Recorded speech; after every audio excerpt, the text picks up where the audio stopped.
Greetings and welcome to This Bloody Garden, a 5th edition Vampire the Masquerade Chronicle here for Onyx Path Publishing. I am Patrick, your storyteller this evening. Before we begin, Vampire is a game of personal, political, and supernatural horror. This show may contain physical and psychological violence, intense social conflict, gaslighting, loss of character agency, and many others. Furthermore, as this is the game that focuses on the Bahari, extra care and consideration for gender identity and sexual orientation, both in and out of game, is of the utmost importance. If at any time you feel uncomfortable out there in the audience and need to step away, we understand and will be waiting with open arms for your return. We have discussed table consent and have implemented the standard red and yellow card system and will redirect or stop play if necessary.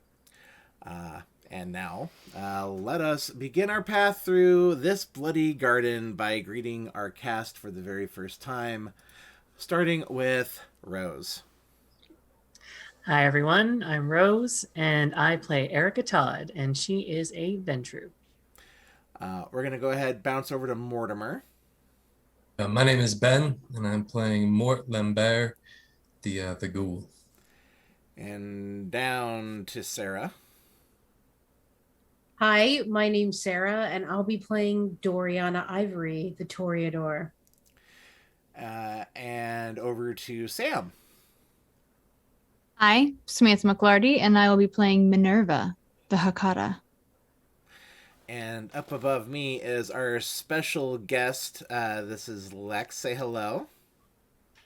Hi, everyone. I am Lex, playing Mother Wren the Zemitze. And Lex will be joining us throughout the run of this show. We'll say, the narratively appropriate or dramatically appropriate moments and when schedules permit. So, we're going to have fun with Ren. You're going to like her. So, now that we've said hello, I'm going to go ahead and start our game. Here we be. When people hear of St. Louis, Missouri, their thoughts may immediately turn to the high crime rate and racial tension in the city. But the truth of the matter isn't as clear-cut as it is on the surface. Like many of the larger cities in the Midwest, St. Louis saw a bloom of suburbanization and sprawl, and the metropolitan area covers most of St. Louis County proper. However, where other cities annex these communities into their city borders, St. Louis did not, and the statistical reporting zone covers an actual smaller portion of the whole. Now, from the Kindred perspective, while formerly an anarch city, St. Louis has recently changed hands with the Camarilla physically ousting the anarch barons from power and claiming dominion. The Tower eventually discovered this was going to be a hollow victory, as other Kindred in the shadows took advantage of both the chaos of transition and the structure the Camarilla offered, and over the course of months, the power base the Tower relied on simply evaporated or torn apart piecemeal, and was claimed by smaller groups within the city. Now, the reigning prince, Owen Brentwick, finds himself and the officers of his court currying favor with Bishop Jehoshaphat from the Church of Cain, and staving off hordes of apostates in the streets, carving out their own domains and places of worship. So far, the fighting has remained on the right side of the city boundary, but violence may soon spread out into the wider metropolitan area and draw the attention of a Justicar or two. Our night begins inside a greenhouse. inside a house, inside a cramped and crowded section of St. Louis. A blanket of gray and blue smoke swirls about your feet. The herbs necessary to cleanse the space for this ritual actually produce toxic fumes and would be fatal to any mortal currently in this space. Mother Wren is currently busying herself with her own personal devices and accoutrement. Tonight's a very, very important night because she is going to oversee the induction of a new Waka, or as they would otherwise be known outside of the Bahari, a Kindred, is joining their ranks. Mother Wren is an old Bahari, and she has earned herself a position of modest power within the United States, let alone this little section of the Midwest. Mother Wren has been instrumental in helping the Bahari secure a place within St. Louis and to help fight off the influence of the Church of Cain. Joining Mother Wren is Doriana and Minerva. These two Bahari have served under Mother Wren to some degree to make sure that they were going to provide the suitable, nourishing, but educational space for a young, impressionable Laka to learn the ways of the faith. And a working accord has been reached between the three of them over the past couple of months, with Mother Wren imparting upon both Minerva and Doriana their responsibilities here, taking up full ownership of their own garden. It is still some time before the ritual is set to begin. The initiate is not here. She was instructed to make sure that if things got a little too intense tonight, she would not be forced into submission in unnecessarily painful ways. So she is out and about doing her thing, with Mortimer, the garden's communal ghoul, serving as valet and escort, making sure that Erica is where she needs to be at all points in the timeline here. So we'll go ahead and we will open up with Doriana. Doriana, you have some time here to prepare yourself for the ritual and to prepare your own section of space here within the greenhouse. What are some of the preparations that Doriana is doing to her person? Is there any special prep that she's doing tonight? Yes. So Doriana would probably, with respect to the Kindred's aversion to fire, would have some Palo Santo burning somewhere in a very controlled space in the smoke, letting it waft over her, around her head, around her heart, around her hands, sort of swirling those parts of her body in the smoke. She also has music playing. It's from like the 40s and 50s. It's kind of those languid jazz and big band, kind of slinky burlesque type of songs. So that's it's at a kind of a low volume. It's sort of just a background, and Doriana's just settling herself into her body. So she sometimes moves with the music. She will go back to this little ceramic bowl that the Palo Santo is burning in to just further cleanse and ready herself, and probably revisiting passages of Revelations of the Dark Mother as well, and thinking about the oath that she takes every night when she awakes. And it's Doriana's responsibility to serve as the crone, or the lore keeper of the garden. So Doriana has a very extensive library within her personal space, and these are going to be various occult tomes, different languages. Whether or not she actually can read it or understand it, the fact that it contains knowledge that may or may not be useful someday, she's squirreled it away. And she's maybe taking in the thought of the burden of training Erica in the coming nights, and maybe she's dealing with the stress, maybe she's not. That remains to be seen. But we will go ahead and look over to Minerva for a moment. So Minerva, it's your responsibility here to serve as the mother within the garden. It's going to be your job to help guide Erica through the more physically rigorous teaching methods that the Bahari employ. What is Minerva doing to prepare for the ritual? What is she doing to prepare herself and to prepare her space for her contribution?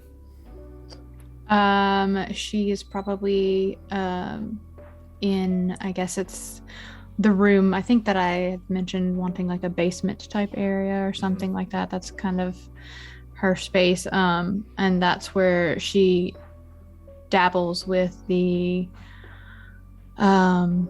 rituals, the Oblivion rituals, and seeing what works, what doesn't work, what she can do, what she is going to be able to show Erica to help her further along and understand the way it is of pain and sorrow, and in the correct way.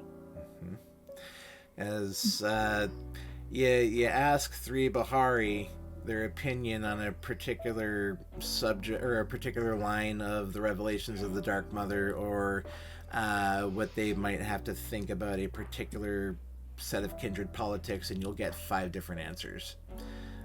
So the Bahari, there's it's always hard to form consensus, and that's been part of Ren's job. Ren, what have you been trying to instill upon these two here over the course of your training and tutelage? That the most important thing about a nest is knowing when the best time is to leave it. Knowing when your younglings are ready to fly on their own. Making sure they're ready for it when that time comes.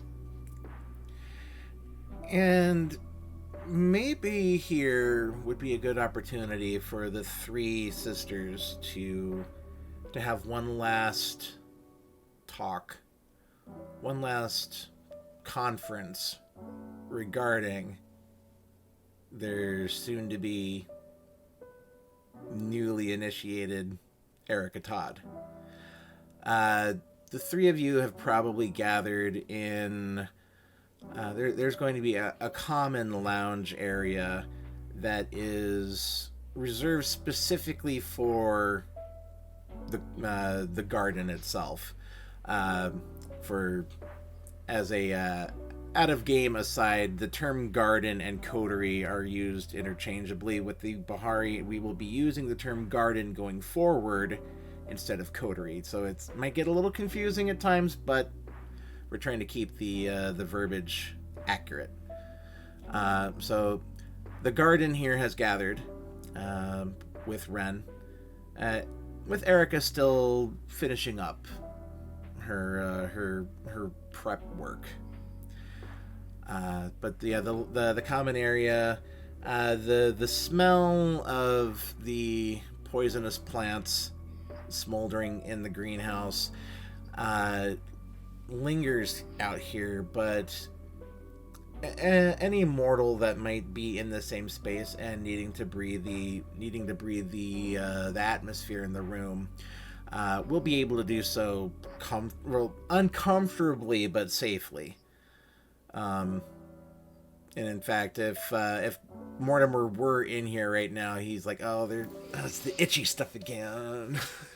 Wants nothing to do with it, even though he's a ghoul, he can withstand it, in theory. But the lounge is dark, very warm, dark, welcoming space right now. This is supposed to make you feel this room is right now intended to make you feel like you don't want to leave. It's warm, it's safe, it's cozy. Whether or not the Kindred actually care about such feelings, it's the aesthetic that it's going for. So we'll go ahead and we'll open up with the conference here. Take her away, ladies. Cool. Doriana is probably sitting on whatever kind of plush furniture that I imagine is in here. And she's got this sort of split black skirt. Doriana is like 5'10". She probably over 200 pounds. She's a very thick and juicy woman. She has this long two-tone hair, heavy makeup, lots of lace and black and silver, and she's got her leg extended and she's pulling up a pair of Dior tights and putting on a 6-inch Louboutin with a red bottom, and is sort of just like enjoying the sensual feeling of the tights going up her leg. And she sort of wryly smiles as she affixes the top of the stocking to the garter clips and looks at Mother Wren. I'm so honored you could be here. It is the duty of all to care for the garden. True, and now even more tenders. I look forward to seeing the new addition you think will be well suited. She's worthy. I know it. Expect no less. Minerva would just she's probably behind, or just kind of off into a corner, sitting in a chair, just watching. And around the time when Doriana says that she's worthy, Minerva would just speak up at that point and just say, "But she has much to learn still." The Dark Mother's lessons are never complete. And indeed, even Mother Wren still learns. Mother Wren has a very heavy burden on her shoulders. She and Bishop Yehoshua have a long and storied history. Bishop Yehoshua is she is the current poster child for the Church of Cain within the city of St. Louis. And in many ways, she effectively is in control of the city because her and her pawns control the Camarilla. And it is part of Wren's duty to make sure that these gardens start strong, have a purpose, and that the import of their work takes precedence over everything else. Because if the Church of Cain is allowed to establish a foothold in the city, a permanent foothold in the city, it jeopardizes decades of work that the Bahari has accomplished to further their goals. And every individual Bahari has their own individual goals. So getting two, we'll say, arguably different kindred, Laka. Even I'm gonna have a problem correcting myself. Even two Laka, no matter how strong their bond is to the Dark Mother, there's always going to be different interpretations of the teachings, different ways of carrying out the practices, and that is why the current arrangement is as it stands, with Doriana taking over the more esoteric side of Erica's education, and Minerva, as mentioned before, taking on the more physical. So then that way, Erica is able to form her own opinion. Speaking of which, it's time to say hi. So we will shift attention over to Erica and Mortimer. Erica was, as I said, instructed to make sure that she would be in a place of relative mental ease to undergo the initiation rites that were soon ahead.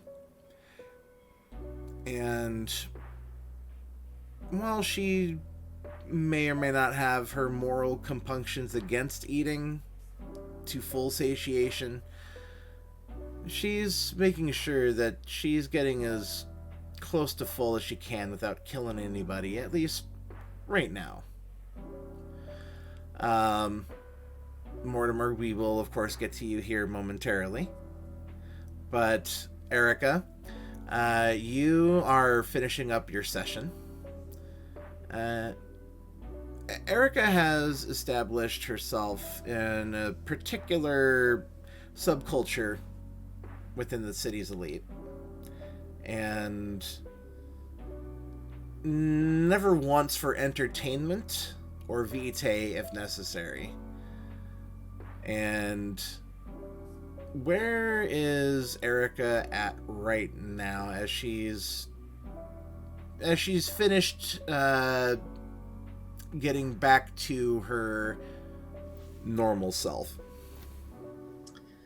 At this point, she'd just be coming out of the dressing room at the backs of the one of the bigger local clubs, having just changed into a slinky black outfit, not dissimilar to what I'm wearing right now. Her hair is let down; it's been up in a ponytail, excuse me, for the majority of the session, and of course, she's left him very, very, very satisfied, and herself is also very satisfied. Satiated, if you will, in blood for sure. Mm-hmm. And Mortimer, you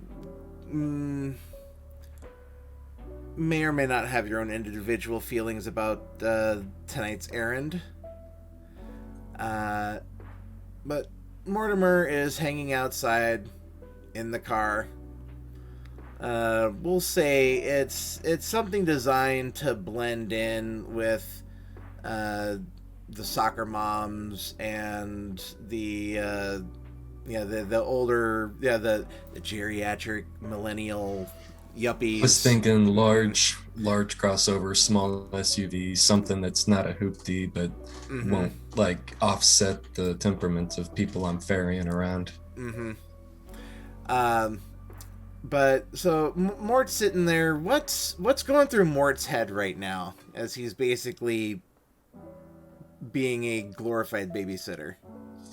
More, yeah, I don't really have an ego on this sort of stuff. I mean, like it's hard not to be excited because, like, as a person, it's like somebody else is joining the group, but it's also like it's reverent. So I'm not excited, but I'm kind of excited, and so just being here helping. I mean, I think the world of Dory. She's my dame, and so it's like I will do what needs to be done. I'm just being a good host for our new sister. I like that perspective. So we could probably say that Erica was intending on going directly to the house. Yeah, whatever Erica needs. I mean, yeah. But it's like she's driving this ship. My only goal is to get her there by the deadline. Mm-hmm. But Rose, Erica, you are intending on wearing this outfit to the initiation. This is how you want to put your best foot forward, so to speak. I mean, if she has a somewhat of an idea of the at least basics of what's represented at a ceremony like this, she's definitely going full on maiden for sure. Okay. And by maiden, we're talking potentially streetwalker maiden, but maiden nonetheless. Okay. So trying to encapsulate the young, youthful sexuality. Virile. Yep. Mm-hmm. That definitely tracks. So, Erica, you see, is Mort waiting in the car or is he hanging outside? What's Mort doing? No, he's hanging outside. He's kind of wearing my tops like this. He's probably smoking a J right on the outside. Just something where, like, just relaxing, taking it in. He's okay. So you see Erica exit the building, and you instinctively go to open the door, and you... Madam? Mort? And you get into the car. Mort, you get into the driver's seat, and you start the car, and you are making your way over to the house. If the two of you would like to have a conversation, that would be a wonderful time to do so. Have we met previously to this trip, or is this more of a... like, kind of off and on. You've seen her kind of hanging around. You haven't been permitted to talk to her yet. Fully. Like, this is the first night that you know you could get away with talking with her now. At least. It's been implied. Good evening, Madam Erica. Is my Mort. I'm here to get you to where you need to go. Make sure your needs are met. No, quickly and efficiently then. I don't want to keep the sisters waiting. Yes, ma'am. Thank you. And I hope it didn't keep you waiting long. No, anything. And so Mort drives off, and I'm loving this. And the vehicle, the vehicle arrives at the house. We are going to go more in depth into the neighborhood itself. I'm wanting to spend this episode focusing on the characters, not the city. So this is where we're going to spend our time tonight.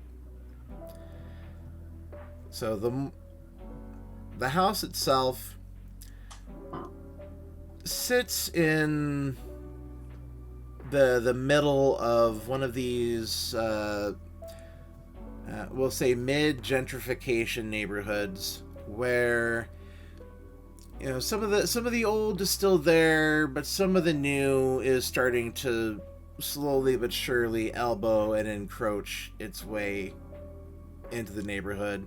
There isn't one Starbucks on every block yet. Give it 5 years. But then those will collapse into all of your bespoke coffee chains, rinse and repeat. Every city has the same story. But this little pocket in this little neighborhood is where the Bahari dwell. The house is, on the surface, designed, almost marketed as a artist commune.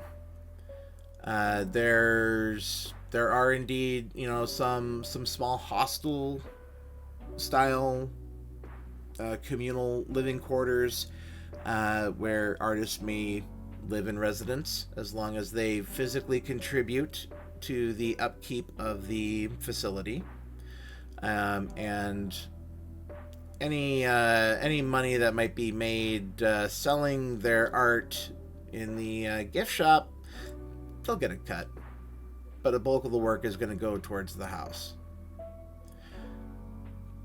But the sisters and Mort, now let's not forget Mort, have done what they can to make the place as welcoming as possible. A phrase that I've been using a lot here in some of my other games lately is "you can catch more flies with honey," and that is exactly what the Bahari are doing here, at least in this corner of St. Louis.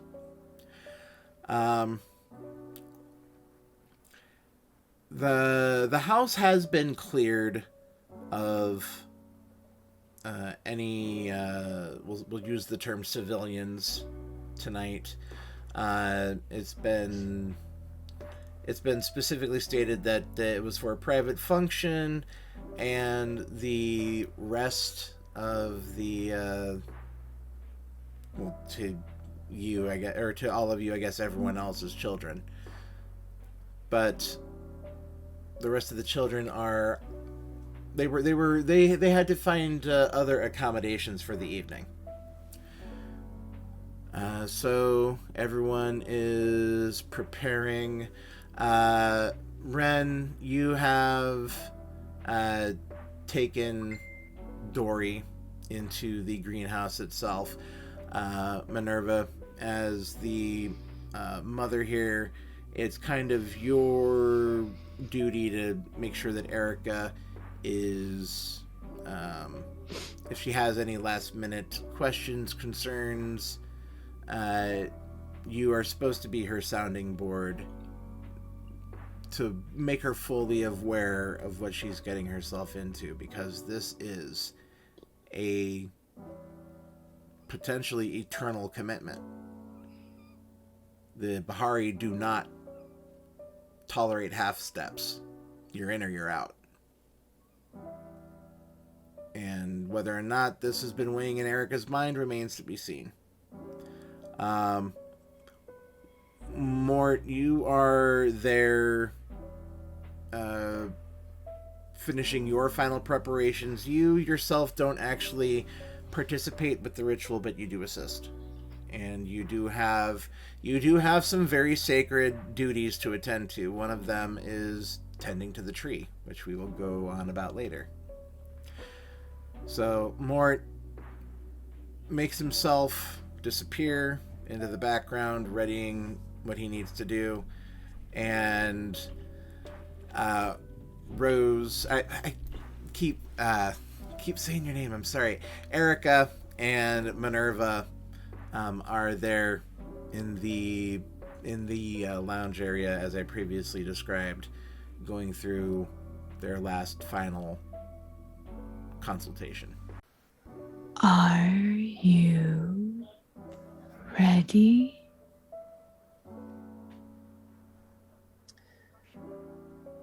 I suppose I have a few questions, but I think they'll be answered when the actual ritual happens. Suppose there is no suppose. You either are or you are not. Right, I forgot. You deal in absolutes. In this one And I'm case, absolutely ready, Minerva. Good. What are your questions? Suppose the use of vitae is going to be required? Of course. It's a good thing I topped up the tank before I came in. You still have much to learn. But we will teach you. Prepare you. I look forward to your lessons, sister. And Come. Oh, you finish up. Go ahead. I was just going to tell her to come and take her, I guess, to where Doriana and Rin are. Okay. Now, so Dory and Ren, you're tidying up the last little things there. You've switched the sensors over from the previously noxious plants and herbal mix to something more inviting. Maybe rose, maybe some myrrh. Something that after it blends with the intoxicating scents that were already in the room, any mortal that would walk into this space would be immediately confused on whether or not they wanted to die or get naked. But that's how it is with the Bahari. Erica's resisting the urge. The two are connected, unfortunately, or fortunately, depending on your take of the Dark Mother's teachings. But so Dory and Mother Ren, the two of you are, as I said, finishing your final prep. You two may have a scene before we dive into this. So just to describe Mother Ren, she is almost the polar opposite of Dory. She's very, very small, very, very, not even slender, like very skinny, finely boned. One would call her delicate, but never to her face.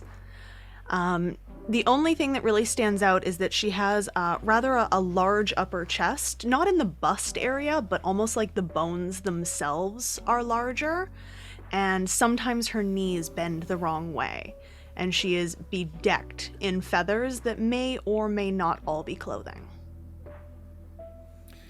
And judging by the clan symbol there in the bottom right corner of your character cutout, I think we can explain why Ren has this ethereal appearance about her, and I'm loving it. And Dory actually would take a moment to regard Mother Ren's sort of aesthetic and appearance. And Dory kind of makes this grand sigh and looks away. She's like, I only wish I had more time when I was kind to modify my body permanently, but we're forced to go back to our state as the night returns. But not for you. Not for me. Modifications are about revealing what's really on the inside. Kind modifications are aesthetic. True. It is only temporary for them, in a way. And she sort of will walk closer, and Doriana sort of has this, like, she's got like this sort of hand thing and like some jewelry around her ankles and her wrists. So she kind of makes like a jingly sound when she walks, and these swishing of these like witchy fabrics that she's wearing. And she moves closer to Ren and kind of, I imagine, kind of like looks down in terms of the height differential here. And she looks at the modifications and she said, did it hurt? Does it matter? all the better if it does. I appreciate you, Sister Doriana. Why is that? It's too easy to think you have all the answers with all the learning. But you don't. No. You don't. You know that there's so much more to be had.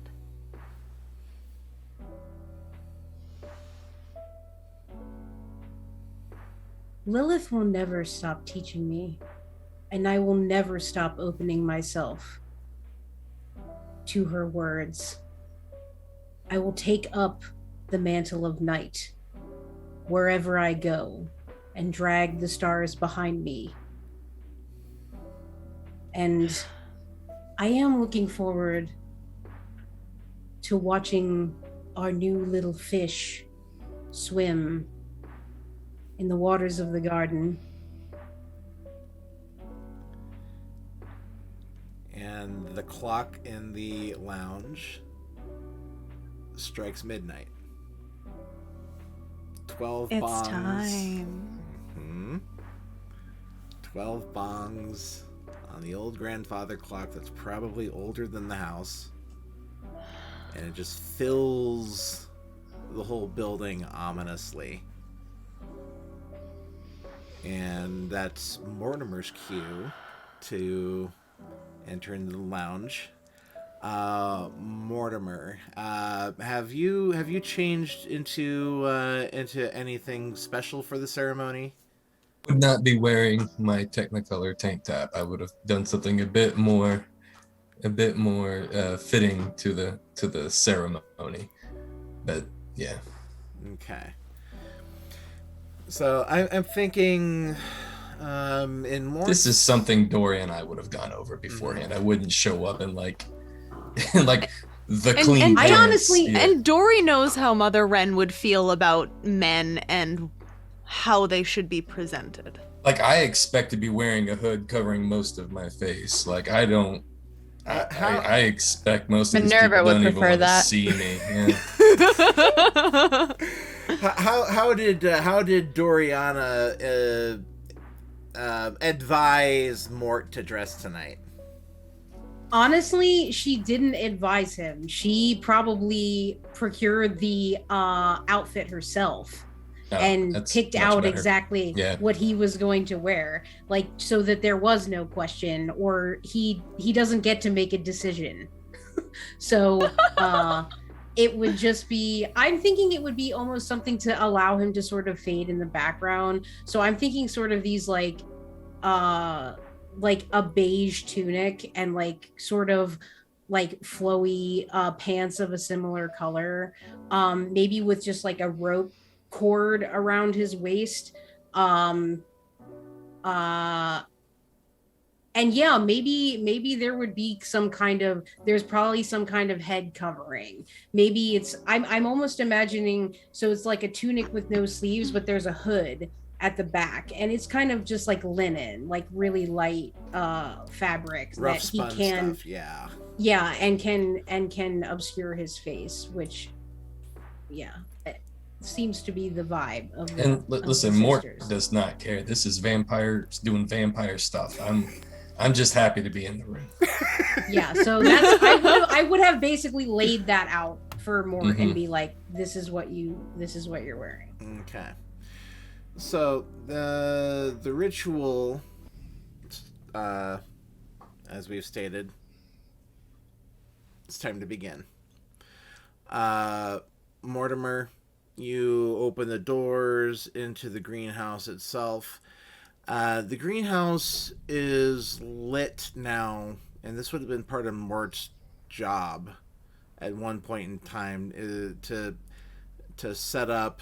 There's going to be large pillar candles set up around the periphery of the space, and I think maybe Ren and Doriana that would have been like their last little finishing touch before starting, was going about and lighting all of these candles while Mort did other more important but more mundane things. Yes.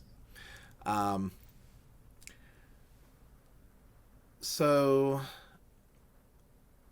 the room, as I said before, smells to Mort really, really strange, and it's not it's I don't know how much of Erica's world Mort's been dabbling, but in how much of Erica's world Mort has been dabbling in. But if Erica could actually breathe and get any physical sensation out of this, she would be right at home. But we begin the ritual with Ren standing in the middle of this cleared out space in the greenhouse, with Doriana standing on the outer edge, with Minerva and Mort, and Erica out in the lounge. And Mort has a very special package that he must deliver during the ritual, and he is guarding it dutifully with his life. In fact, Dory would have impressed upon him the importance of this tree remaining as intact and healthy as possible prior to the start. But Ren, you raise your hands to gather everyone's attention, and you begin the invocation. Greetings, my sisters. I sense a stranger here amidst our garden. Indeed, my sisters, the soil welcomes them, so they may place roots. Tonight, then, a new flower will bloom in our garden. And this is the cue for Minerva to lead Erica in. Minerva, it's her responsibility to make sure that the path forward is clear for Erica to enter the garden safely, which of course it is. But the Laka have a tradition of providing solace and succor for anyone among the Bahari who beseeches their help. And in this case is Erica beseeching their help for guidance, for instruction, for a better unlife for herself. And Minerva, you gesture for Erica to enter into the space. Erica, you've done as instructed previously. You enter into the garden, but you don't cross into the threshold yet. You are still not welcome here fully. And we proceed. Is this the seed who seeks to grow here amidst the flowers of thorns and blood? Indeed, my sister. Then come forth, child, so the Laka may find you well.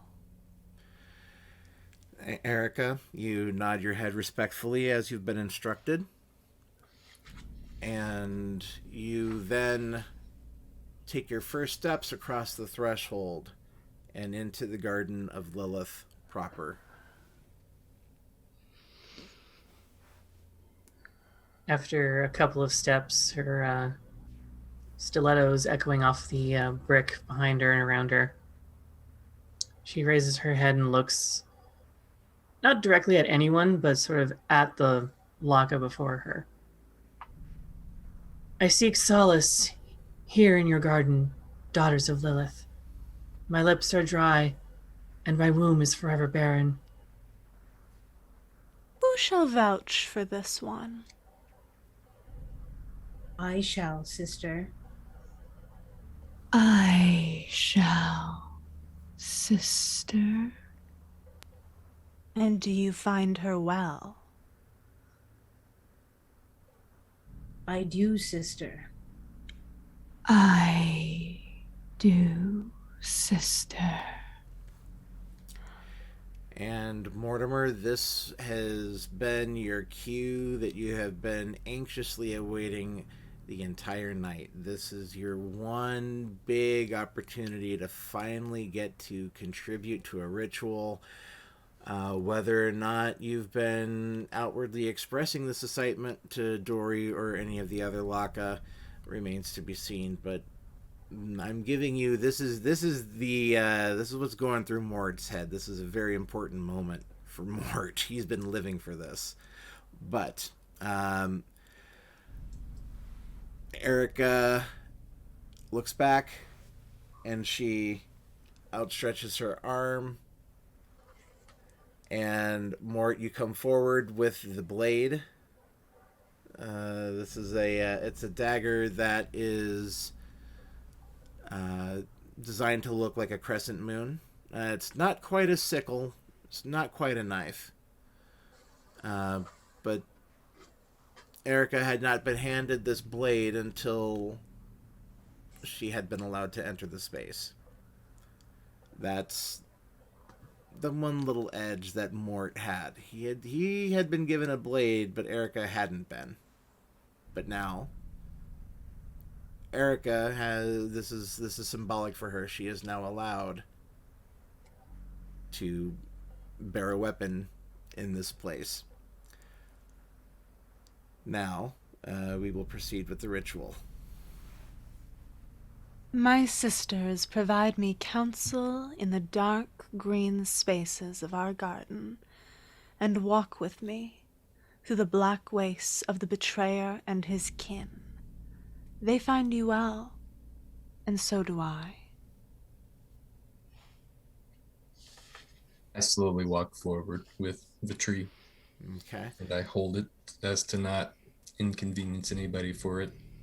And kind of, if I have to go on one knee to show deference, I will. Mm-hmm. And you would. The tree itself, it's a young willow sapling.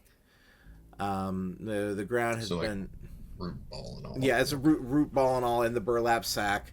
It's been part of Mort's daytime job to prepare the soil for this tree, to make sure that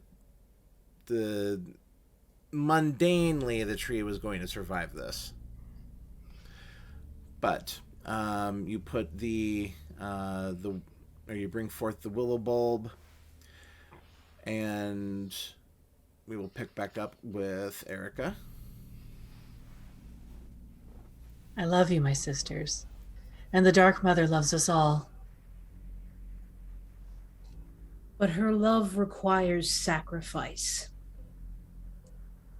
And pain, dear sister. Shall you flinch and forever wander the wastes beyond our garden? Or will your love and tend to this garden with your sisters? And once again, with that look of sort of at all the Laka, she remains stone cold as she takes the blade of the knife and drags it across her wrist. Go ahead and roll me a rouse check. This is vital for the ritual. It's a 1. It's a 1. All right, so as the blade drags across your undead flesh, and your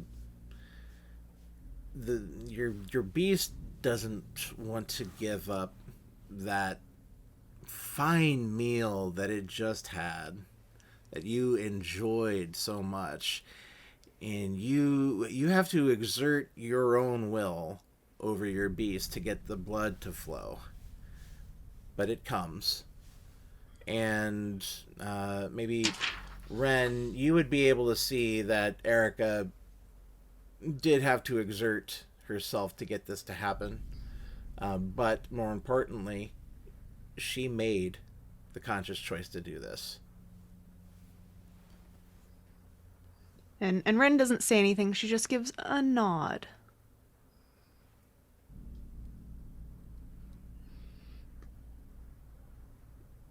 Okay, and you have a line here now, Erica, I believe. Yes. I do, yeah. Yes. One sec. Yep.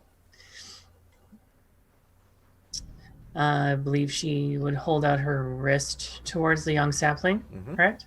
All right, you're going to bleed into the hole that the sapling's going to go into. Gotcha. Yes, Okay. yes. Yeah, the kindred here were providing fertilizer for the willow tree. I give myself to this garden to serve the will of the Dark Mother and bear her love. And then I will take the blade and cut my wrist as well. Okay. You go ahead and roll me a rouse check. Mm-hmm. I get hungrier. Okay. And Minerva's beast is much different than the other kindred, the other Laka in this room. Minerva's beast is where other kindred have a red hot, vicious, angry beast. Minerva's is cold, dead, and it doesn't really have a implied gender tone with its voice. It's flat, neutral, stale. Yes. Bleed for the mother. This is what she wants. And she'll hold her wrist over and bleed into the hole. And as she does that, she's going to say, "And your sister shall join you and bear her sorrow." And then the knife gets handed to Dory. And Dory takes the blade, and it's clear she's ready to spill her blood here. She doesn't hesitate at all. She gets the dagger in her hand, and fluidly it just comes across her wrist. And the look on her face is pain and pleasure. It's clear that she enjoys this. All right, go ahead and roll me your rouse as well. I will say that Minerva probably is expressionless through pretty much everything. Mm-hmm. I also failed my rouse check. This is fitting. This is fitting. The three sisters here, the three Laka, are voluntarily, willingly dedicating themselves to the garden, and in Mother Wren's eyes, this is a sign. This is important. Mother Wren made her choices well.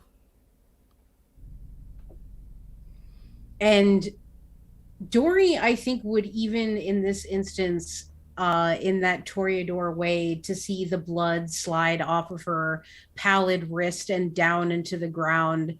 It's beautiful. And she never gets tired of seeing it. The crimson, the contrast. And she says, "And your sister shall join you and bear her wrath." And these words empower Mother Wren as she completes her phase of the ritual. And Wren comes forward and takes the sapling and places it into the hole, submerging it into this combination of our love and our blood and our bodies, and begins to cover it over as if caressing the ground itself and the roots of the tree and the garden. And the three other Laka because now Erica can truly call herself amongst that number, come forth and they assist you. Their wounds are still bleeding into the dirt as their hands push the soil over. Mother Wren, I am also going to roll a rouse check for you real quick. Sure.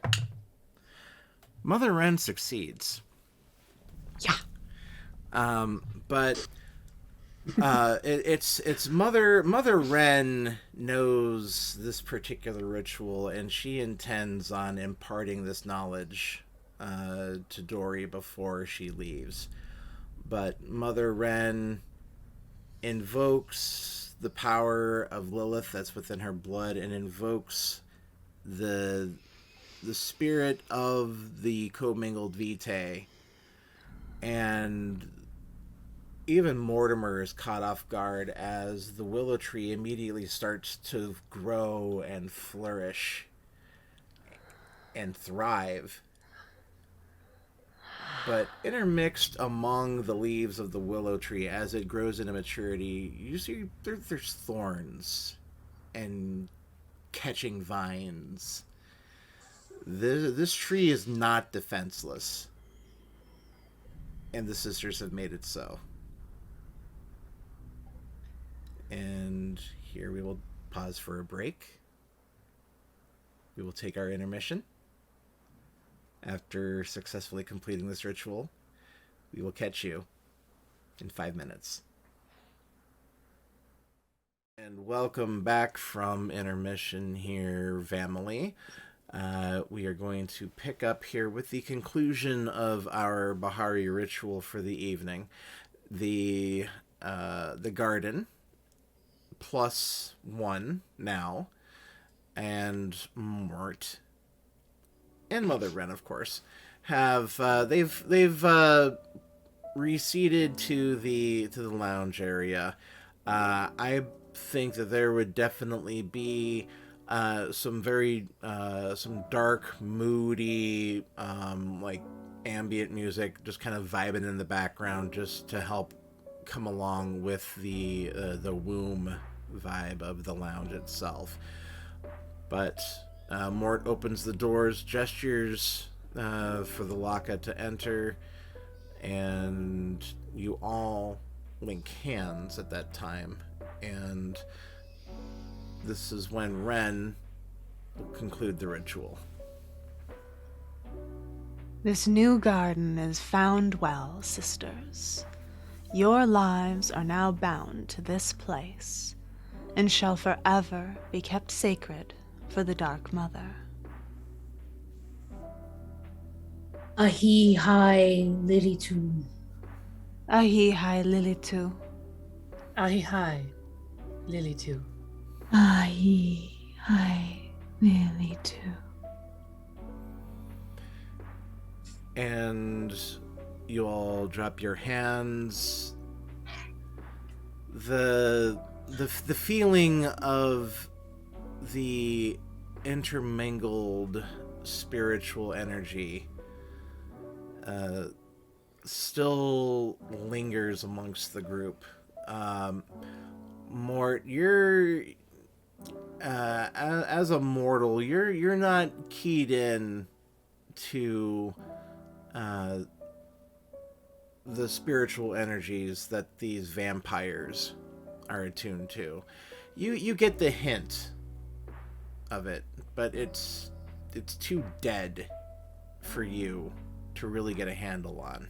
If it was explained to me, I could parrot back what they said, but I don't get it. Mm-hmm. And whether or not you will ever really get or understand it remains to be seen. Mort's place within the Bahari world is an interesting one. At least male presenting, has a hard time within the Bahari. It is a very strong, feminine, matriarchal society, and that is another point of contention among the Bahari. And then another one of those 3 different ones give you 5 different opinions. But Mort, at least for now, he has a respected dom who does take care of her investment. I think Doriana. How does Doriana actually look upon Mort at times? What's her take on him? I think she is probably overly fond of him, like more than she should be, and more than probably Minerva or Ren would find acceptable. She tries not to let that on, but I think she really has like this kind of just warm feeling, not like a romantic feeling, but just like someone she wants to take care of. And yeah, part of it is about you want to protect your investments, you want to keep your tools sharp, but I think there is sort of this like lingering, very human fondness that she feels for Mort, because he probably sparked in her probably feelings she hadn't felt in a while, being like in Ancilla and having a century or two under her belt. So I think that's, they have just like a special connection. That's how I have thought of it. Dory, semi-important question: is Mort still wearing the ritual garb? Are you still wearing that, or are you gonna send him off to change into anything else? I will, but I actually was going to, like, after I had some words with the sisters, I was gonna have a small aside with him. Understood. That was if we could do that. Okay. Understood. Yep. And so, Mort, you're standing at dutiful attention. You're not at Dory's side, but you are within 2 arms length reach. If the 2 of you could reach out and touch hands if you stretched. But you are silent and you are respectful. You are, once again, savoring the at least vicarious connection that you have with what's going on right now. But ladies, you have the floor.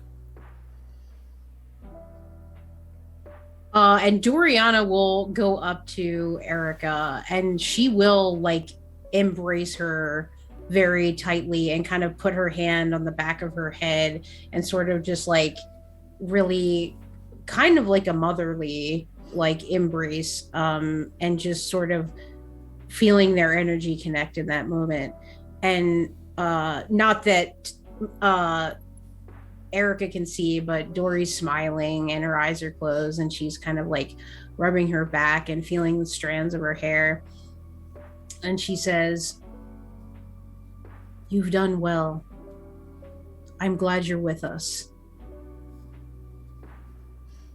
And Erica is fully like in it as well. You know, we're sisters. She's embracing the warmth as opposed to comparison from the cold from Minerva from earlier. With warmth being a relative term, because I'm sure Dory hasn't activated Blush of Life. No, I haven't. I'm cold as an icicle, I'm sure. Oh yeah, they're both the same. We're both the same temperature. Kindred. But like the actual like warm gesture of saying an embrace like that. Erica is fully leaning into it.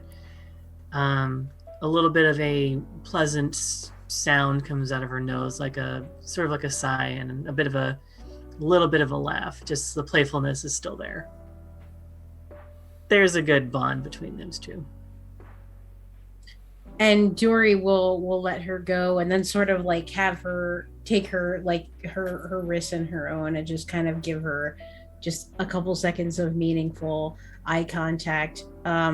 Dory is almost loath to like break this heady silence that's occurring after the ritual has been complete, and her eyes kind of drift over to the Can I see the tree from where I'm standing? Okay, that's what I thought. Yeah, the doors to the greenhouse area proper would have been left open, and yeah, it is kind of unnerving because the tree seems to like twitch every once in a while, like it would have been caught by a slight breeze, but it's an enclosed space. You know that there's no air moving right now unless you were to open the windows.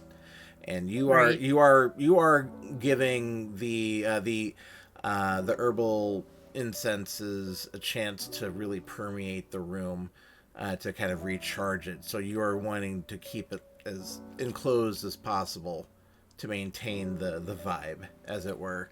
So yeah, you do see one of the dangling arms of the willow tree just kind of like go whoop, kind of whip on its own every once in a while, playfully, maybe trying to catch an insect that might be waving through the air. And it is unnerving, because you do see that there's those thorns that are kind of intermixed in with the regular leaves.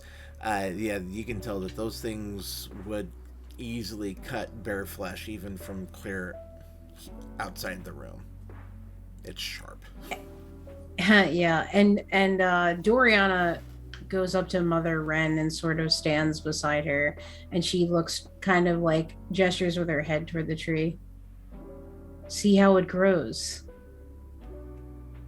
It is a powerful connection you've forged here today with your sisters. I agree. The bond was fierce from all three of you. Yes. The Dark Mother's always here, underneath our feet, in the blanket of night, in the waters that surround us. And I felt her touch here. Yes. I believe you and Sister Minerva were correct about this, Sister Erica. Lilith has brought us together. Brought you together. I'm pleased to hear you say that, Mother Wren. And Dory looks at Minerva. And Wren How are you follows her feel- look. Yeah. How are you feeling, darling? I feel like we have become stronger, much stronger. I feel that she will make Lilith proud. As do I. And I do agree that she has much to learn. But we take it upon ourselves. Another devotee to Lilith, another Baham. It's only a benefit, especially here in the city where our garden resides. And we will emulate those three gardens. And we will honor the third, Bahara, the Garden of Sorrow. And we will take the sorrow. We will internalize the pain, then externalize it, and bleed the power into Lilith. And what Doriana is speaking to, there are within some of the fragments of the Bahari, if you want to call them sacred texts, speak to different gardens that Lilith raised and nurtured over the course of her existence. And the last was the Garden of Sorrow, which even my lore is a little murky, and I live this stuff, but and believe me, correct me if I'm wrong, the Garden of Sorrow was raised after the slaughtering of her children, or was it the garden that her children raised, and then that's when Cain and his ilk came through and slaughtered them all? I'm drawing a blank on that one right now. I'm gonna have to go back and text. I will yeah. have to. we've got the right The idea, right but vibe. yeah, It's the right vibe. But I would have to, I will have to cross check that at some point. I'll make sure if it's I'll make sure to go back and denote that in a later episode. But that's the general gist. The Bahari here in St. Louis, they have many objectives that they are fighting towards on a nightly basis. They're fighting other smaller groups, sometimes even amongst themselves, over territory, just like you would in any other city. It's just in this case, the Camarilla of St. Louis, they're more of the mouthpiece of the actual puppet masters behind the scenes, and that would be the Church of Cain. These two groups are diametrically opposed. There is no reconciliation between the Church of Cain and the Bahari. The Church of Cain reverences Cain, the presumed founder of the Kindred line, the first vampire. The Bahari see it differently, though. The Bahari see Lilith as being the actual source of the Kindred condition. God just cursed Cain. Lilith was the one who taught him how to be a vampire. And if it weren't for Lilith, there would be no Kindred, according to the revelations of the Dark Mother. A general interpretation thereof, anyway. So, Mother Wren has been working different Baham, different Laka within St. Louis. And this garden that has just been founded is kind of the cornerstone of Mother Wren's plan for St. Louis. And I need a quick refresher. The objective that Mother Wren would like to see achieved is, of course, the abject destruction of the Church of Cain down to the last breathing member. Because there are mortal associates that, of course, work for the Church of Cain, much like Mort does here for this local garden. But Mother Wren has personal history with the current bishop of the Church of Cain in St. Louis, and now this is where some of the nomenclature is gonna get a little tricky, because the Sabbat book is now out, and hey, the Sabbat is now a thing. Bishop the term is back, and interesting stuff. Needless to say, the head of the Church of Cain and Mother Wren, there's bad blood, there's bad vitae, there's multiple bodies buried between the two of them. Bishop Jehoshaphat is your stereotypical Lasombra that leached onto the Catholic Church, rose to power, utilized that influence to mistreat their lessers, lord their authority over those that they saw lesser than them. And the thing with Bishop Jehoshaphat is that she brings that attitude into the Church of Cain. And Mother Wren, you know that this is a very dangerous point in time for the city. It's not just the Bahari that are imperiled. Every group would suffer under a much more powerful Church of Cain. And Dory will sort of look back at Mother Wren, kind of standing there observing the sapling as it grows, and she'll say, Mother Wren, what will you do next? Please tell me that in the next nights you'll snuff out a Cainite just for me. My hope is to snuff out many here. Oh, yes. All the disciples of Cain and his erroneous legacy will be washed away in the waters of Lilith. They That should is- all be destroyed. At least And that Dory sentiment sort- shared. And Dory sort of like gives a look at Minerva, and she sort of like nods and narrows her eyes. On that we can agree. On that there is no disagree available.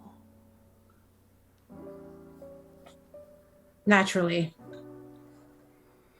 And Dory does regard then Erica with a sort of more like serious face. Like this is a tenet that the destruction of Cainites and Cain's legacy is something to be eradicated. At the mention of that, just like legacy. He has no legacy. Not without Lilith. To deny her is to deny that we exist at all. If only everyone understood that as clearly as you do. Unfortunately, they don't. What's going through Mort's head hearing all of this? Because Mort's privy to some information, of course, just by being as close to Dory as he is. But he's standing there listening to these four very powerful beings talk matters that he's maybe starting to just get the beginning understanding of. I don't know, what's Mort's take on this whole situation? So Mort has read predominantly. He's studying the revelations of the Dark Mother, and he's drawing a lot of comparisons of what the struggle was to exactly what he's feeling. Like that emptiness inside isn't completely filled, but it makes more sense with the teachings of Lilith, and that's what he gets. What he's having trouble reconciling right now is the dogma attached to it. And so he's reading the source material as it comes along, and he's following the dogmatic teachings of the group to where they're getting, a lot of the eradication of the Church of Cain and a lot of that stuff. Ultimately, in Mort's mind, the beauty that the teachings of, I just punched my mic, guys, I'm sorry. No, you're fine. The beauty of the teachings of the Dark Mother must ultimately lead to what they're discussing now, and that to bring about the beauty that Mort desires obviously must incorporate what's being discussed now. So he's willing to take it as face value now, totally expecting that it doesn't apply to him, and totally expecting that he may not necessarily ever get to be part of it just based off of the dogma. Mm-hmm. But it does more good for his soul to be here listening to them in fellowship with Dory than it would any place else. So he may never dovetail. That's in his mind. Mm. I may never dovetail into what this is, but this is the best place for me. What does Mort have to think about them just openly talking about just nonchalantly killing others like them? I mean, I guess it's, why wouldn't they? I mean,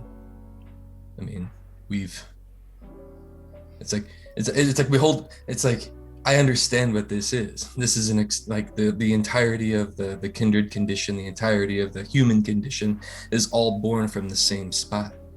If I openly hear my contemporaries wishing ill will to others, why would I expect that that these would not? So it's a matter of who I'm hitching my horse to. Gotcha.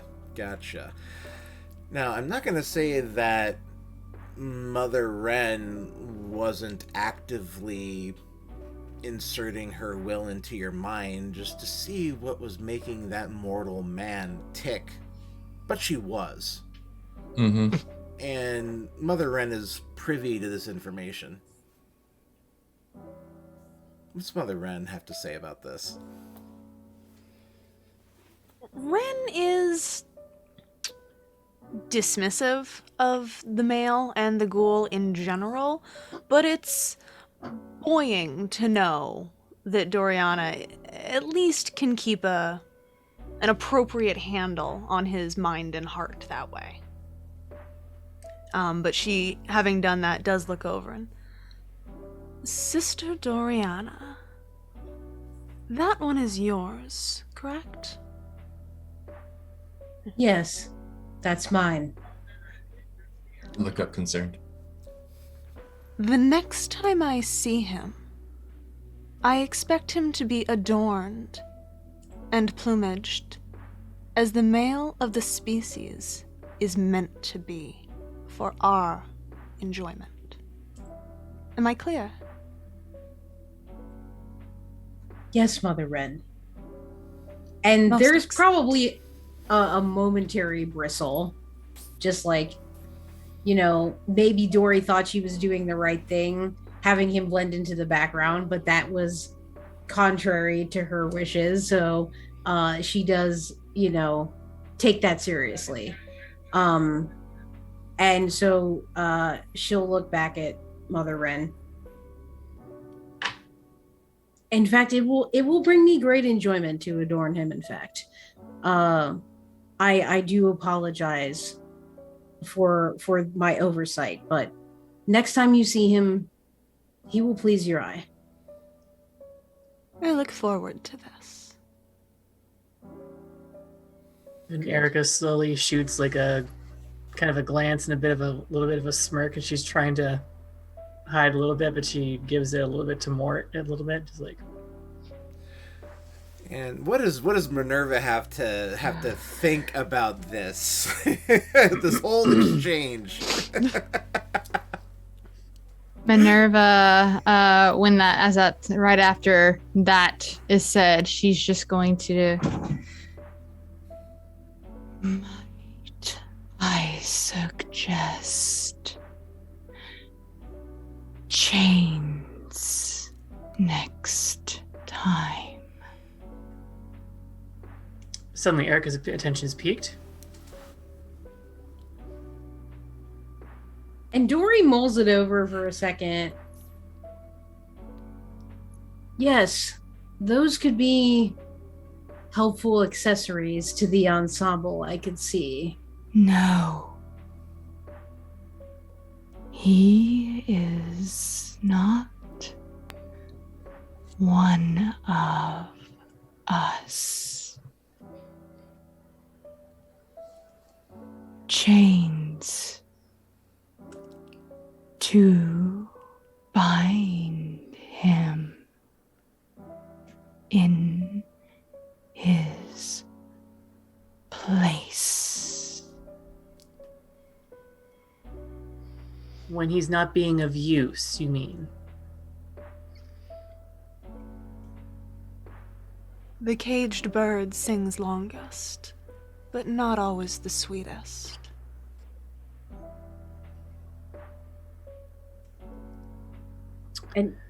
And Dory is just like kind of just mulling over all of these hot takes. And Guess we'll just have to chain you up, Mort, and see how you sing. Mort would know that he could speak. He's been directly addressed, but he can only respond to Erica in this moment since Mother Wren is currently present. I literally sing quite well, but whatever pleases the sisterhood. That would be an interesting experiment. I do remember all those years ago. I saw him at that club, and he was singing so beautifully. He wasn't bound then, but Yes. Oh, you mean that little cafe? No, downtownish? I'm familiar.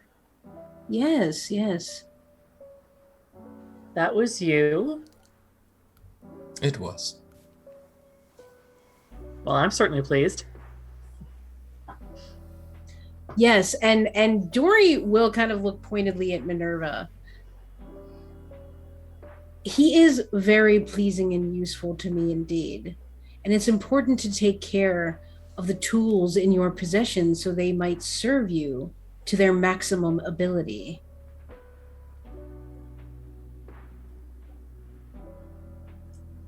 I don't find his service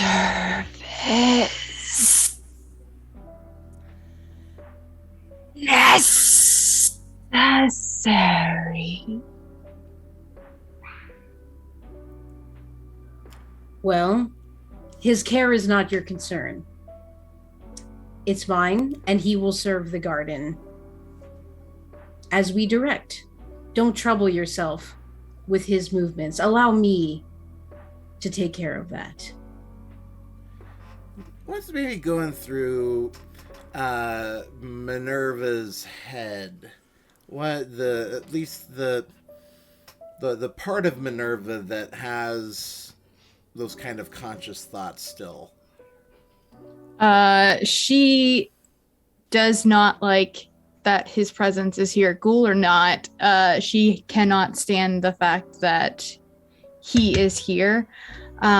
She does not think that she feels that Doriana is being foolish. She thinks that she has a handle, but Minerva has seen the outcome of when you think you have a handle on something and how badly it can go in the opposite direction. She understands this, and she is trying to keep it, her previous experiences, from spilling over and happening here.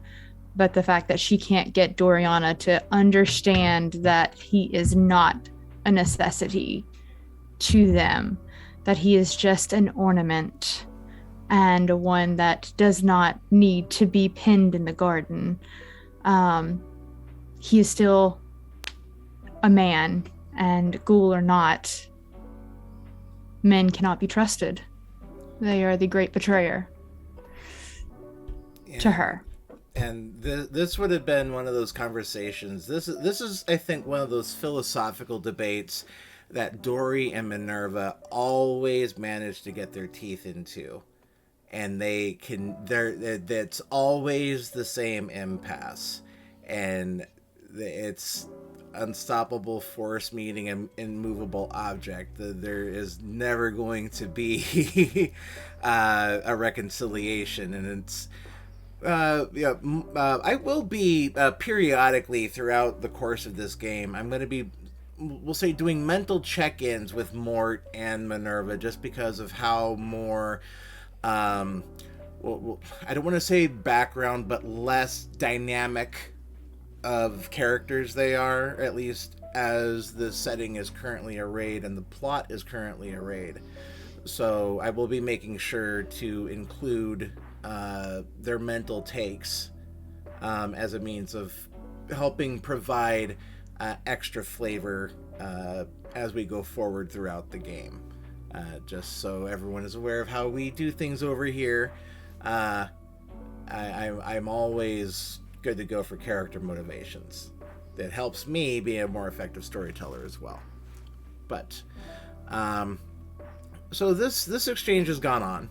I believe this is when Doriana was wanting to send Mort off then to go get changed here. Yeah, so Dory will go up to Mort, and she will like put her hands on his shoulders, and she'll like lean in to like whisper in his ear, and she'll say, "You did so well, my darling. I'm proud of you. Now, go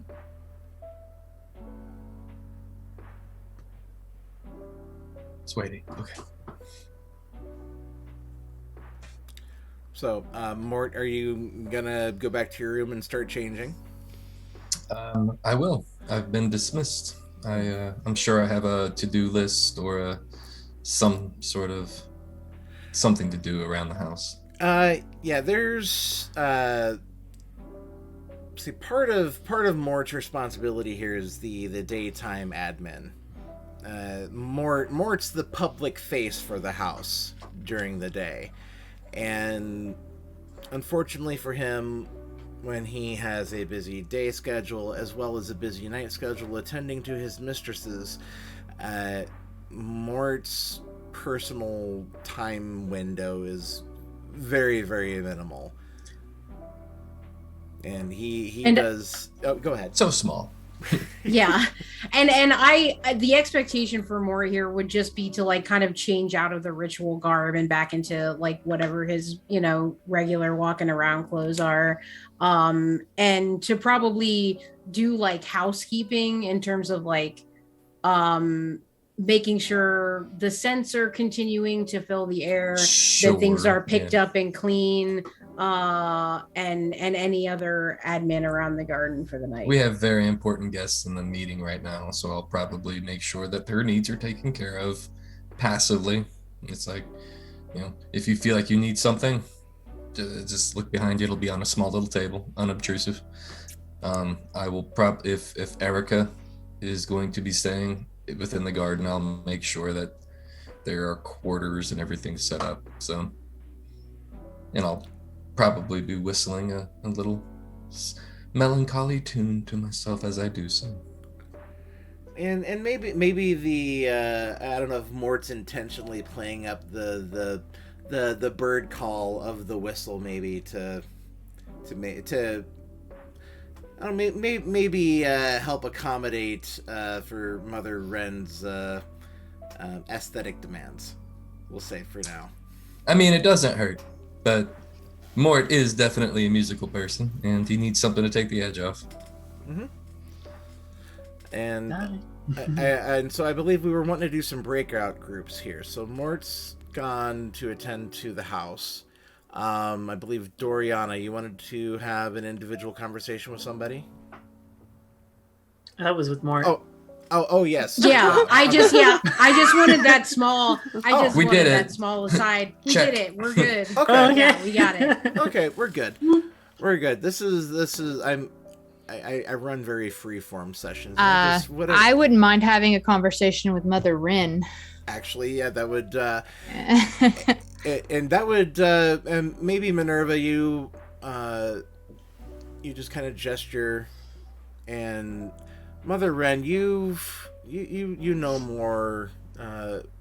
Minerva is a doer, not a speaker, and so she's more body language than spoken word, and you get her intent, and you take her off to the side so that the two of you may speak privately.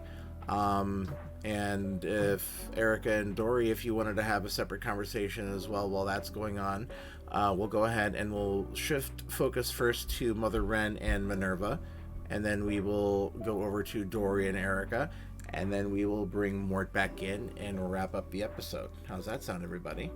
That sounds lovely. Good. Excellent. So we'll go ahead then, and we'll shift attention to Mother Wren and Minerva in the side chamber off of the lounge. Sister Minerva, do you have something you need to tell me? I do not trust that one. The man. Yes. I understand your concern. I do.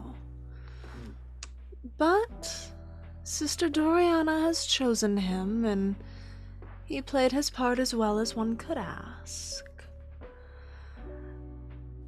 I don't think you need to concern yourself with him on the night tonight. But I appreciate the overview. It's you who are going to help keep this place pure and together.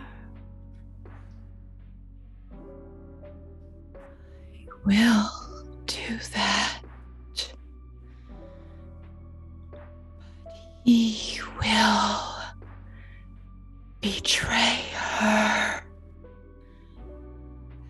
In doing that, he will betray all of us.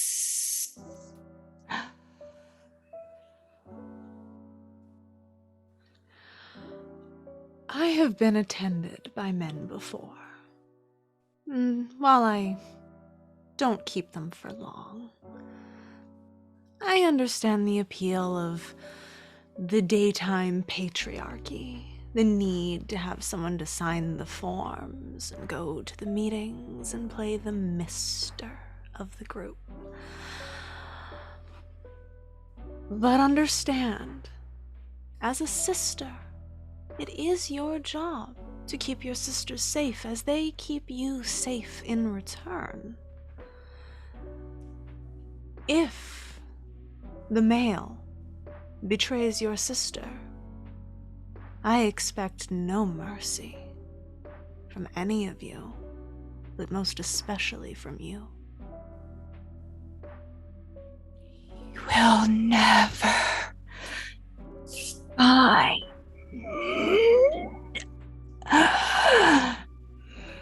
mercy with me.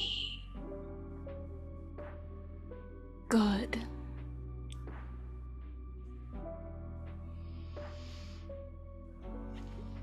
But the power of this evening is more than any man can ruin with his presence. Don't let yourself be torn away from the sisterhood just because you don't agree with a decision one of them has made. You are family. You are sisters. You love.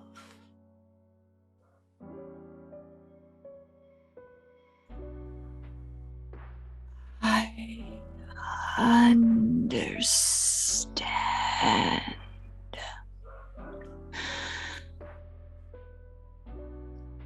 I appreciate you, Sister Minerva, and all the roles you will play for this garden and for this city. She just nods her head.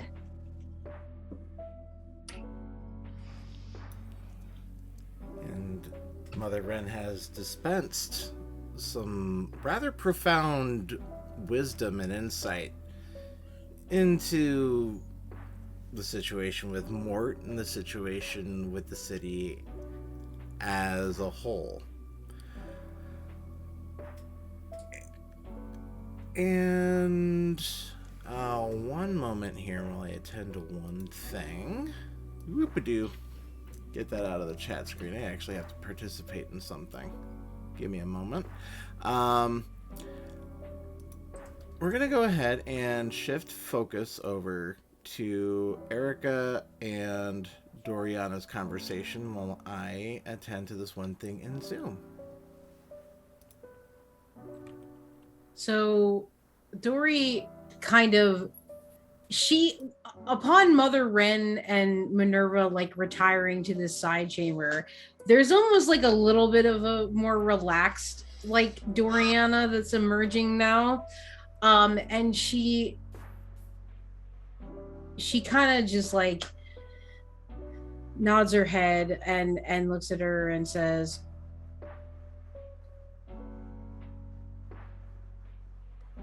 Lilith demands a lot of all Baham, each and every one, our suffering to teach us, our pain to inform the next steps we take. And she moves closer to Mrs.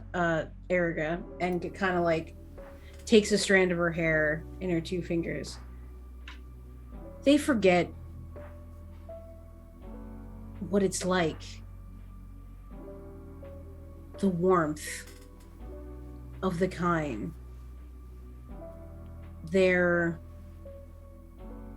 reactions, their humanity. And I'm not so serious all the time. No, really. Yes, I have many things that I enjoy and many pleasures that I partake in that perhaps they do not. And that is their prerogative. But there's something to be said for the men that serve us, anyone that serves us, the pleasures that they can bring to us. I'm inclined to agree with you. You don't have to sell me anything. I know exactly what you're saying. Mort's a delight. Were he not serving you a dish? Absolutely. Then again, every man I meet is a dish, so what can I really say? Yes, you do understand. Oh, I understand fully. One thing, though, I'd like a little bit of advice on, since you have the most experiences. How do you balance knowing kind of what we know, but making another sister perhaps happier? I'm referring to Minerva. I don't wish to disappoint her. And I don't wish to make your decision to be here a bad one. I'm here and I want to make this garden successful. I want it to thrive, and I want to see every last Cainite die by my fangs. Sucked dry if necessary. Of course. Headless even preferred. Yes, if only the scattered bits of their flesh could fertilize all the gardens in the world. But they understand why I chose you. If Minerva seems reticent, that's just her nature. She is wary, and that kind of caution is necessary to protect the Baham, especially here in St. Louis. There are many dangers. The Church of Cain is growing in power despite our efforts. Though with you here, our numbers growing, the tide will turn again. And Minerva, she has kept me safe. She pleases Mother Wren. They have an understanding that goes deeper than I could understand. And all of us have our place here. I think if you never refuse a lesson of suffering from Lilith, even if it extinguishes many happy memories, even if it brings great pain to the body you still inhabit, though it no longer lives, you too will fulfill your role, and thus Minerva will not be disappointed. We will study the text together. I will tell you of Lilith. I will tell you of all the steps she took. She perhaps at one time was made of God, not from the rib of Adam, but from the dust, just as he was. and she would not submit. And God became infatuated with her, and they were lovers, as well as she was the lover of the morning star. She has moved through these men, and yes, they have betrayed her. But all of that is part of her story, and thus part of ours as well.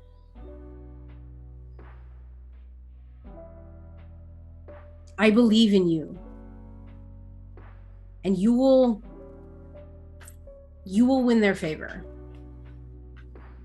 I know it. I believe it. And this is my home. I intend to protect it and all who inhabit it. She kind of leans in a little bit to Dory. All. Even those who serve us. Thank you, my girl. And she'll kiss Erica's cheek and sort of break away.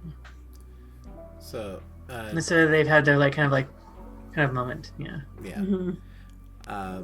So Doriana and Erica break off to attend to some personal errands, and Mother Wren has now that her official business conducting the ritual has been completed, there is one last task that she has to perform, and one last message that she or maybe we'll figure out how to phrase that later. But she's gonna go ahead and she's got something she's gonna be taking care of here. So after her conversation with Minerva, Mother Wren sort of exits out the other way so that she doesn't pass by the other two sisters. And I am going to find Mortimer. Okay. I'll go ahead and I'll roll your dice for you. Okay. Please. Yes.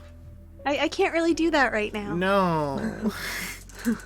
A storyteller is a facilitator as well. Not Mother even Wren kidding. can do Rolling dice with these things on is not easy. Having to roll Mother Wren can left-handed. do everything but roll dice. All right. So, Mother Wren, you aren't one to let go of the mortal perceptions of the world, and you do enjoy. There is a part of you that enjoys the smell of the incense during these rituals, and then you get in your head that you need to find Mort. It's time to finish your business here, and you catch a whiff of is Mort wearing any cologne? Is he wearing any deodorant? What's Mort's general scent right now? I mean, his preferred scent is patchouli, let's be honest. Sandalwood, I mean, that sort of stuff. So he shouldn't be that hard to find. Mother Wren knows generic free range hippie when she smells it. Sorry. And that's how you track down Mort, is by smelling him. And you do find him. What's Mort currently doing during his nightly roundabout here? Right now he's probably just making sure that I figure all the necessary stuff he would have gotten taken care of pretty quickly. So now what you'll walk into him seeing is in his room there is a mural, and that he is slowly working on.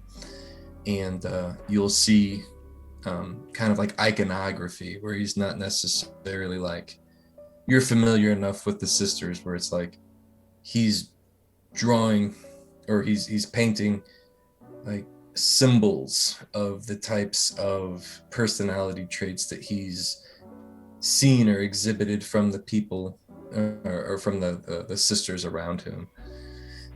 Nothing quite so overt as him drawing like a picture of Dory, But in a space, you will see things like, something that would signify like the acceptance, something that would signify the love, something that would signify the hurt and the healing type of thing.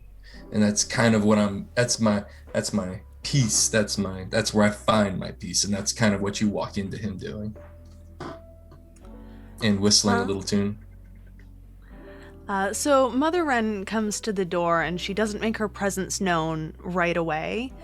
But after about a minute, she starts whistling in time with him. Turn around. And Rather shocked, but not stopping. And just kind of shooting a smile. And your heart does skip a beat, seeing this beautiful alien creature standing in front of you that it's kind of like she's kind of like the incense downstairs. You don't know whether you want to embrace her or you want to curl up into a little ball and die because you are scared shitless. No, there is panic there. Yes. But it sounds like she wants to play. So I'll play respectfully. Mother Wren, welcome. Thank you. How long have you been working on this? I'll make it up. This has been about 3 years or so since I've started taking care of my dame and the madams. I am beginning to understand why Sister Doriana keeps you. That humbles me. Thank you. It should.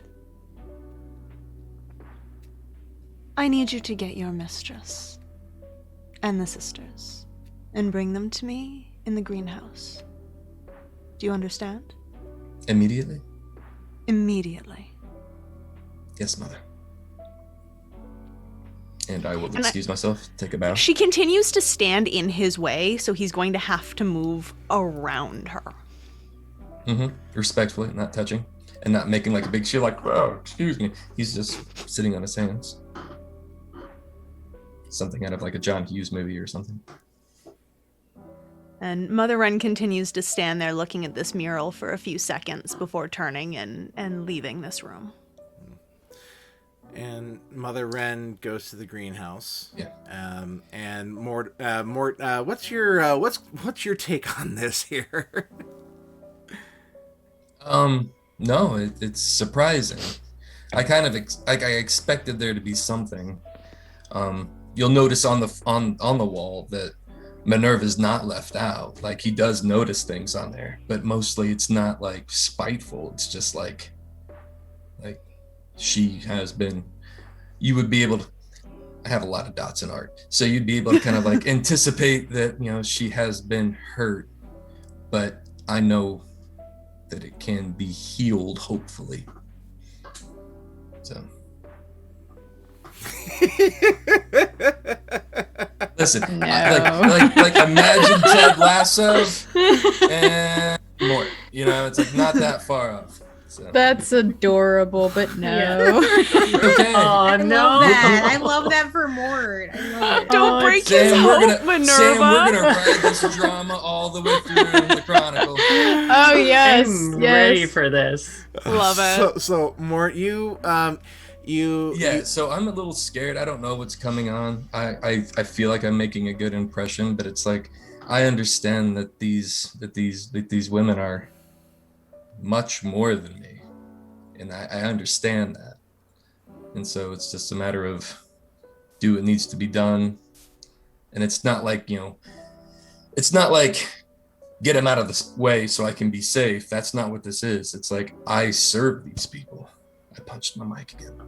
I serve these people, and so it's like this is what I do. So Okay. And so the Mortimer gathers the garden into the garden, and so Doriana, Erica, and Minerva, the three of you are kind of milling about. Now that the greenhouse isn't being used for actual dedicated ritual time, Mort's allowed to go about this space freely.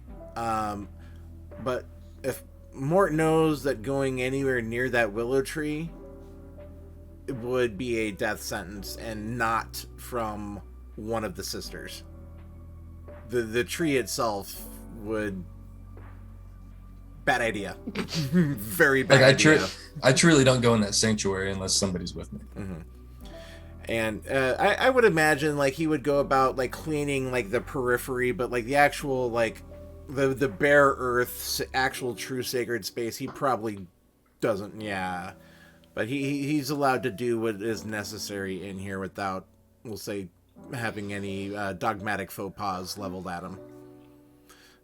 But Ren, you take a moment to kind of reflect on everything that's gotten you to this point, and the dark, bloody work that is ahead. And maybe take a moment to steel yourself. You get one last little whiff of the incense in the air, and you approach the sisters with your last true purpose here in this garden. My sisters, tonight you have done something remarkable, something beautiful. But beauty is not all there is to this existence. The time will come for blood, and I know you will answer that call. Yes, sisters? Of course, Mother. Yes, Mother. Of course.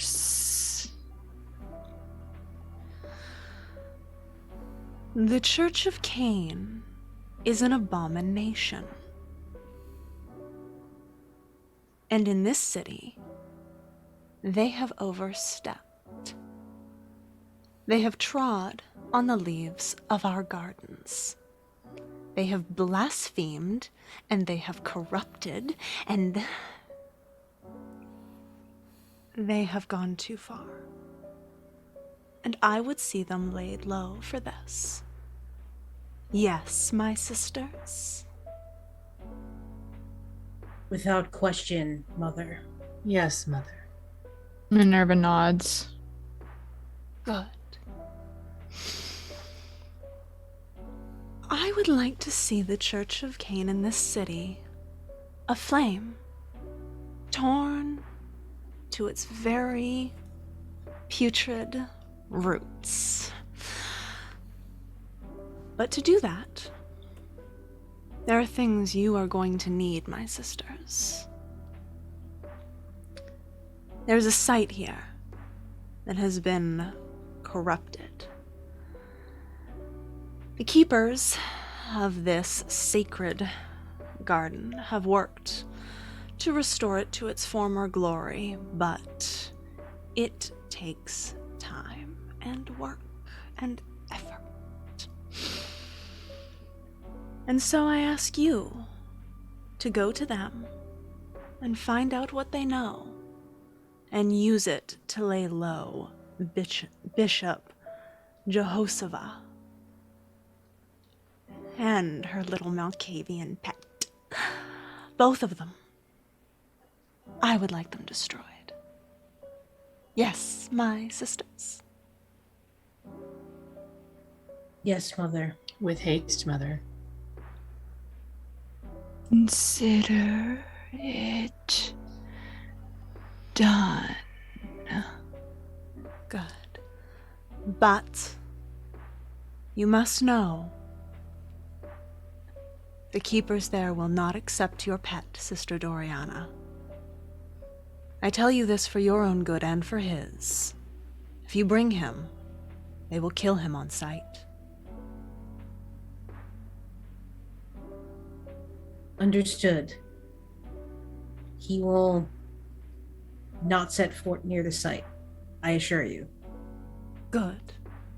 Good. I look forward to seeing the kind of wrath this garden can bring. I am ready to see it rain fire here. Yes, my sisters. Yes, Mother Wren. Agreed, Mother Wren. Minerva nods again. Then you have your garden, and you have your assignment. I will be going about my side of the business, but I'll be keeping an eye on things here, because I am most intrigued. And something wicked this way comes, ladies and Ben.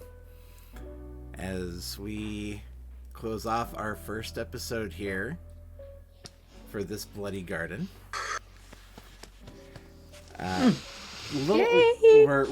This is a little on the shorter side than what we're gonna be gunning for. I wanted a really nice, tight, concise, packed story that everyone would be able to get their sink their teeth into and properly digest and enjoy, get to know these characters, because a lot of work and a lot of effort has been put into this, and I want to give my cast the opportunity and the chance to really bring the big guns for this game.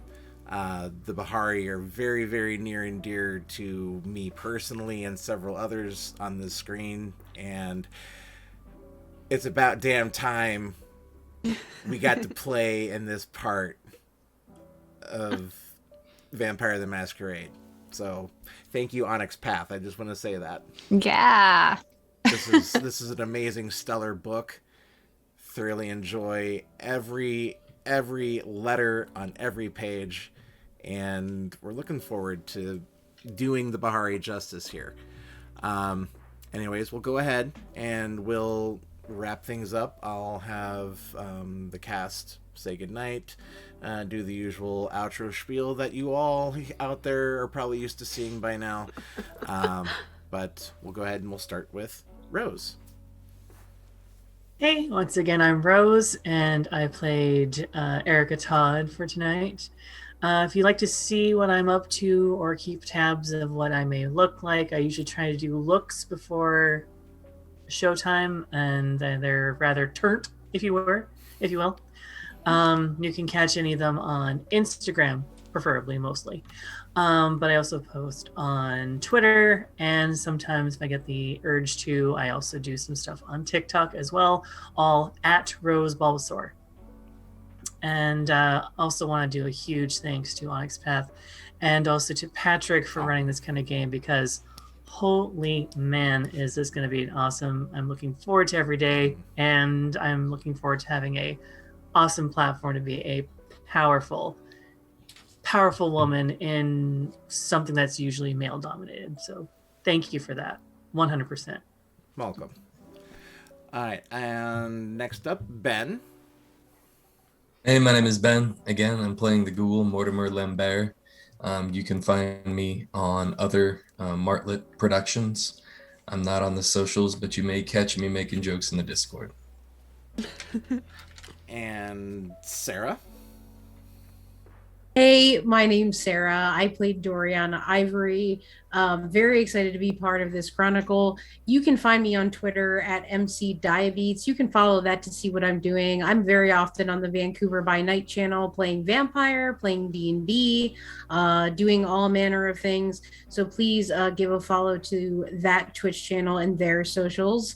And I have a number of things that are coming out that you can see me in. So just stay tuned with all of Martlet's social media accounts and MC Diabetes, and I'll catch you next time. Thanks everybody for watching.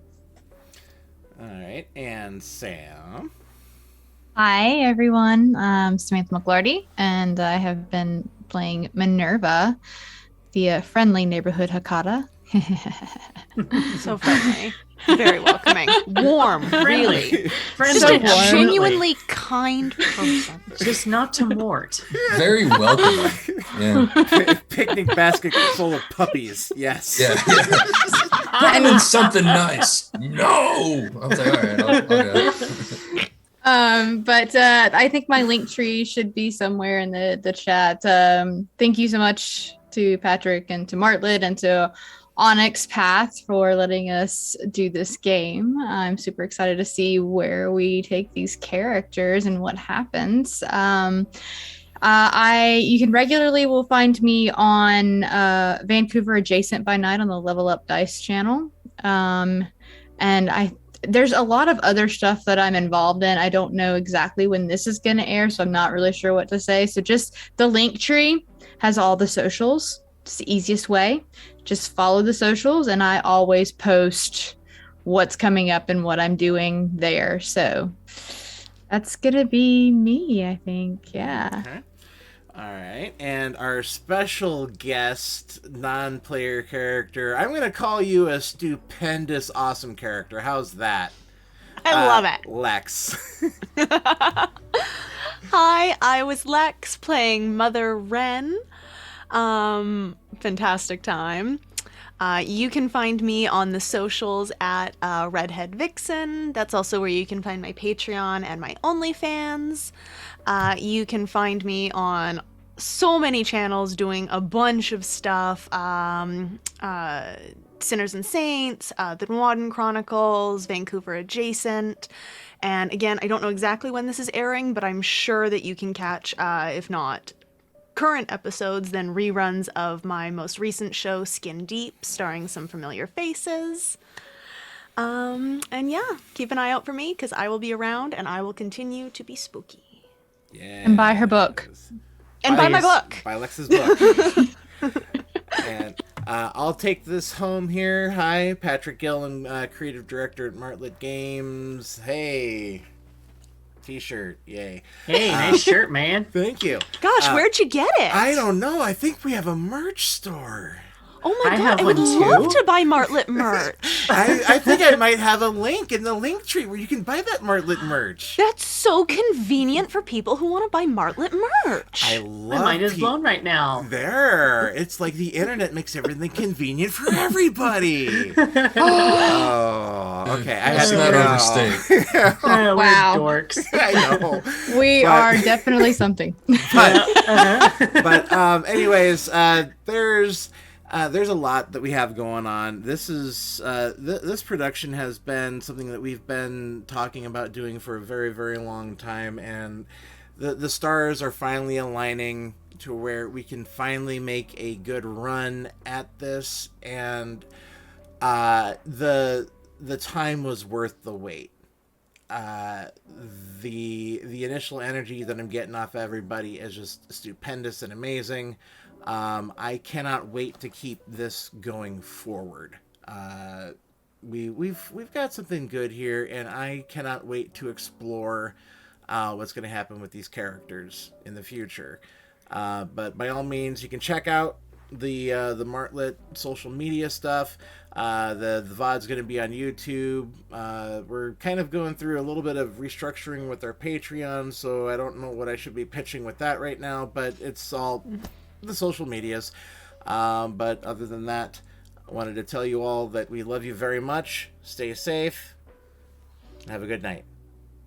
Bye-bye. Sweet dreams, Bye. Mortal. Bye.